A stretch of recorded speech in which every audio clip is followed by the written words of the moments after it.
क्या आप hair transplant कराने का सोच रहे हैं? अगर आप ये मानते हैं कि हेयर ट्रांसप्लांट कराना जैसे जाके सैलून में अपने बाल कटाने जैसा है और ये एक बहुत ही माइनर प्रोसीजर है जिसमें कोई कॉम्प्लिकेशंस नहीं हो सकती और इसको आप किसी भी गली के किसी भी हेयर ट्रांसप्लांट सेंटर पे जाके किसी भी इंसान से करा सकते हैं, चाहे वो डॉक्टर हो या ना हो, या उसकी क्या क्वालिफिकेशन है, क्या एक्सपर्टाइज है, उसके बिना अगर आप जाके ये प्रोसीजर कराने का सोच रहे हैं तो पुरानी न्यूज़ खोल के ज़रूर से देख लें कि इंडिया और पूरी दुनिया में पिछले कुछ सालों में कितने लोग हेयर ट्रांसप्लांट के ड्यूरिंग या उसके बाद अपनी जान से हाथ गंवा चुके हैं। मैं आप सबको डराना नहीं चाह रहा हूं, मैं आप सबको ये आइडिया दे रहा हूं कि हेयर ट्रांसप्लांट एक बिल्कुल सेफ प्रोसीजर है, प्रोवाइडेड आप ये चीज़ अपनी इंपॉर्टेंट चीज़ों की लिस्ट में से टिक करें कि आपके जो ऑपरेटिंग सर्जन हैं वो कौन हैं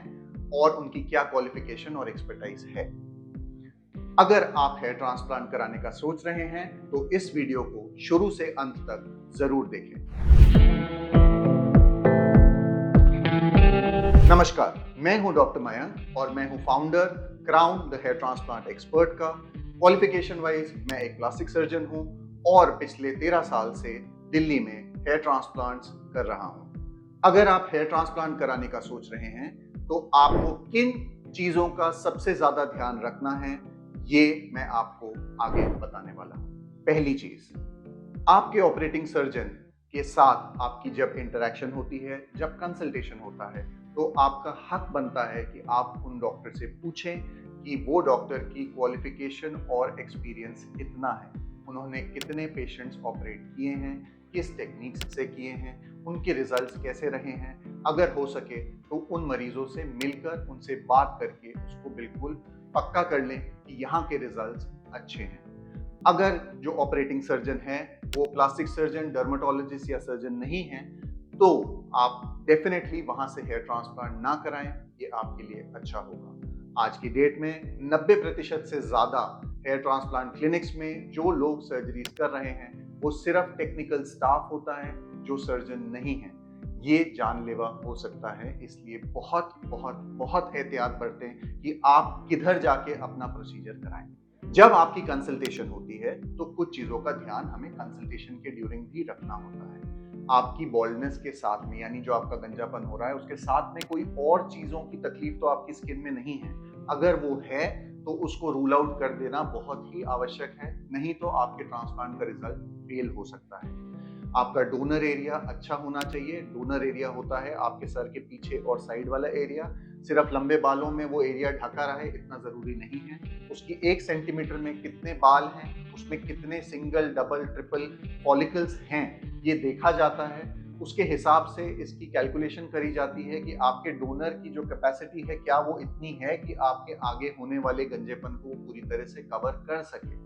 तीसरी चीज जो देखी जाती है कि इस बैलेंस को, यानी जो डोनर है और जो रिसिपिएंट है, यानी जितना गंजापन है, उसकी जो उम्र है आपकी उम्र के हिसाब से मैच करती है या नहीं। यानी कि अगर आप अभी 20, 25, 30 की एज के आसपास हैं और आपकी बॉल्डनेस शायद एक ग्रेड 2, 3, 4 के आसपास है जिसमें फ्रंट से आपका सिर्फ रिसेशन शुरू हुआ है, लेकिन आपके नाना, दादा या पिताजी के साइड पे किसी को भी पूरी तरह से बॉल्डनेस थी जिसमें सिर्फ साइड और पीछे के बाल रह गए थे, उस कंडीशन में अगर हम हेयर ट्रांसप्लांट प्लान करते हैं और अगर हम पहले ही सिचुएशन में आपके पूरे डोनर के सारे बाल ले लेते हैं तो आपकी आगे चल के जब गंजापन बढ़ेगा तब हमारे सर में वो डोनर एरिया में बाल अवेलेबल नहीं रहेंगे आगे के लिए। तब हमें बॉडी हेयर पे जाना पड़ेगा जिसमें दाढ़ी के बाल, छाती के बाल या शरीर के किसी भी अन्य पार्ट के बाल हमें लेकर इम्प्लांट करने पड़ेंगे, जिनका कैलिबर यानी जितनी उनकी मोटाई होती है, जिस तरह का उसका टेक्सचर होता है, यानी वो घुंघराले बाल होते हैं, वो आपके सर के बालों के साथ मैच करे या ना करे ये जरूरी नहीं है। इसलिए ये जो डोनर एरिया है, जो आपके सर के पीछे का पार्ट है, ये आपकी उम्र भर की पूंजी है जिसमें से आप एक सिलेक्टेड अमाउंट ऑफ डोनर ही इस्तेमाल कर सकते हैं अपनी बॉल्डनेस के लिए। आगे की उम्र के लिए भी हमें बहुत जरूरी है अपना डोनर बचा के रखना। इसके अलावा जो हमारी सारी इंस्ट्रक्शंस होती हैं जो हेयर ट्रांसप्लांट के लिए दी जाती हैं, उनको मानना बहुत जरूरी होता है यानी hair transplant permanent solution of baldness की तरह बेचा जाता है, ये बिल्कुल झूठ है। हेयर ट्रांसप्लांटेड हेयर भी पतले होते हैं, लेकिन उम्र के साथ जो आपके सर के बाकी बाल पतले होंगे उससे बहुत ही स्लो रेट पे पतले होंगे। जैसे जैसे 25 साल के बाद आपकी उम्र बढ़ती है, आपके सर के पीछे के हिस्से के बाल भी पतले होते हैं, वहां भी थिनिंग होती है, वहां भी जो घनापन होता है वो उतना घना नहीं रहता है। हर 10 साल में वहां का घनापन 5 से 10% कम हो जाता है। अगर यही बाल हम ट्रांसप्लांट कर रहे हैं तो आने वाले सालों में हमारे ट्रांसप्लांटेड हेयर भी पतले होंगे। लेकिन जब आप एक अच्छा ट्रांसप्लांट कराते हैं उसके बाद आपकी क्वालिफाइड डॉक्टर आपको कुछ दवाइयों पे डालते हैं ताकि आपका गंजापन और ज्यादा ना बढ़े। हेयर ट्रांसप्लांट से कभी भी विग की तरह की डेंसिटी की उम्मीद रखना आपको एक डिजास्टर्स रिजल्ट दे सकती है, इसलिए कभी भी नेचुरल डेंसिटीज हेयर ट्रांसप्लांट से नहीं मिल सकती है। हेयर ट्रांसप्लांट एक बहुत ही खूबसूरत सर्जिकल प्रोसीजर है जो आपको एक नेचुरल दिखने वाला रिजल्ट दे सकता है, जिसकी मेंटेनेंस के लिए आपको कहीं सर्विसिंग कराने नहीं जाना है। इसके जो बाल उगेंगे उनको आप नॉर्मली शेव कर सकते हैं, कट करा सकते हैं जहां आप नॉर्मली अपने बाल कटवाते हैं। लेकिन आगे चल के गंजापन ना बढ़े उसको थोड़ा स्लो डाउन करने के लिए आपको जो दवाइयां प्रिस्क्राइब करी जाती हैं वो जरूर से इस्तेमाल करें। हर इंसान का जो गंजापन है वो अलग तरह का होता है, इसलिए किसी भी एक तरीके से उसको ट्रीट नहीं किया जा सकता है। कुछ पेशेंट्स में सिर्फ दवाइयां काम कर जाती हैं, कुछ पेशेंट्स में मेडिकल ट्रीटमेंट्स काम कर जाते हैं, कुछ पेशेंट्स में हमें हेयर ट्रांसप्लांट करने की जरूरत पड़ती है। इसलिए यदि आपको गंजापन हो रहा है उसका ये मतलब नहीं है कि आप सीधे हेयर ट्रांसप्लांट के लिए कूदें। आप एक डॉक्टर से प्रॉपर ओपिनियन ले लें जो आपको एक सही सलाह एडवाइस कर सके कि आपको किस ट्रीटमेंट की जरूरत है। हेयर ट्रांसप्लांट के रिजल्ट्स एक्स्ट्राऑर्डिनरी हो सकते हैं, लेकिन उनकी जो भी प्रिकॉशंस आपको बताई जाती हैं, जिन भी चीज़ों के एहतियात बरतने होते हैं, वो आपको जो भी बताया जाएगा वो आप एक प्रॉपर तरीके से फॉलो करें और उसका केयर करें जो आपको एडवाइस किया गया हो, तो आपके रिजल्ट्स बहुत ही अच्छे हो सकते हैं।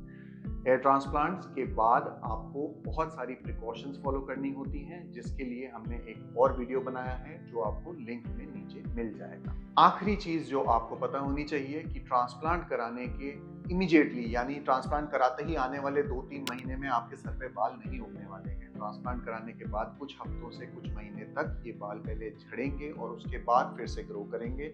जब वो बाल उगेंगे उसको आपको कम से कम 6 महीने से साल भर का टाइम देना पड़ेगा, जिसके बाद आप एक फाइनल रिजल्ट्स देखेंगे। आपकी पूरी अपीयरेंस का जो मेन डिफरेंस आता है, जो देखते ही लोगों को समझ में आ जाएगा कि यहाँ पे बाल उग गए जहाँ नहीं थे, वो लगभग 5 से 6 महीने के अंदर आ जाएगा। तो दोस्तों, अगर आपको लगता है कि आपको हेयर ट्रांसप्लांट की ज़रूरत है तो एक एक्सपर्ट से ज़रूर से उनसे सलाह ले लें। अगर आपके कोई भी स्पेसिफिक क्वेश्चंस हैं वो आप नीचे कमेंट बॉक्स में लिख सकते हैं या फिर जो नंबर दिए गए हों वहाँ पर आप मैसेज करके आगे बात कर सकते हैं। अगर आपको ये वीडियो पसंद आया हो इसको लाइक और शेयर ज़रूर करें और आगे ऐसे ही वीडियोस सुनने और देखने के लिए इस चैनल को सब्सक्राइब ज़रूर करें। धन्यवाद।